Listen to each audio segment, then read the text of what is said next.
வணக்கம் நண்பர்களே, முக்கிய செய்திகளை இந்த பதிவில் பார்க்க போகிறோம். அண்ணாமலையை நார்த் பெல்ட்டில் இருக்கக்கூடிய வலதுசாரி சிந்தனையாளர்கள் நேற்றுலேருந்து அன்ஃபாலோ பண்ணிக்கிருக்காங்க ஒரு சில பேர்.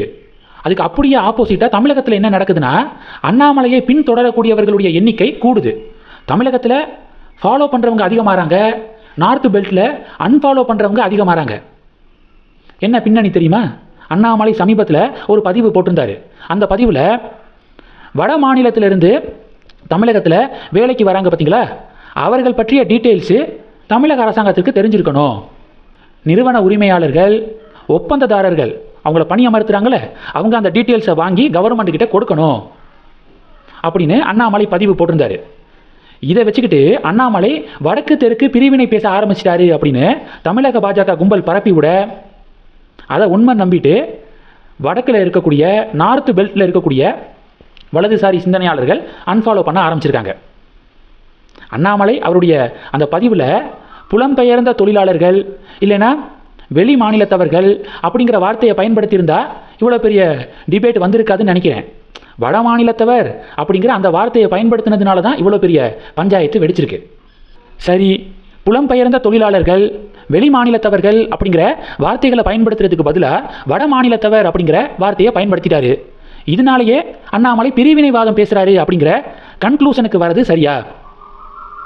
தமிழக பாஜக அப்படி கன்க்ளூஷனுக்கு வந்திருக்காங்க, பரப்பி விட்டுருக்காங்க. வெளி மாநிலத்திலிருந்து வடக்கிலிருந்து யாரும் தமிழகத்துக்கு வேலைக்கு வரக்கூடாது அப்படின்னு அண்ணாமலை எங்கேயாவது சொல்லியிருக்காரா?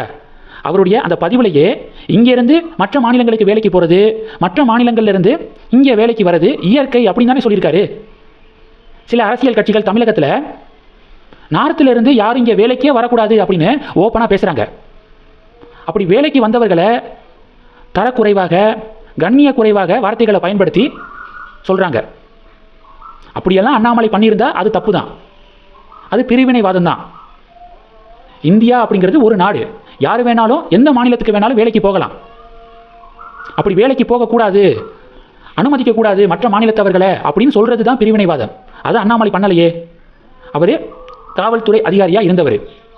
ஒரு குற்ற சம்பவம் நடக்குது அப்படின்னா குற்றவாளிகளை உடனடியாக பிடிப்பதற்கும், குற்ற சம்பவங்களே நடக்காமல் இருக்கிறதுக்கும் சில விஷயங்களை காவல்துறை பண்ணணும், கவர்மெண்ட் பண்ணணும்.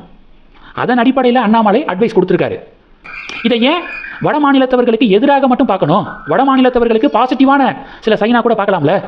இப்போ தமிழகத்தில் ஒரு வட மாநிலத்தை சேர்ந்த ஒருத்தருக்கு ஒரு பிரச்சனை நடந்துருச்சு அப்படின்னா, ஒரு பாதிப்புக்கு உள்ளாயிட்டாரு அப்படின்னா, எங்கேருந்து வந்திருக்காரு, அவருடைய ரிலேட்டிவ்ஸ் எங்கே இருக்காங்க அப்படிங்கிற டீட்டெயில்ஸ்லாம் தெரிஞ்சால் உடனே தொடர்பு கொள்ள முடியும்ல.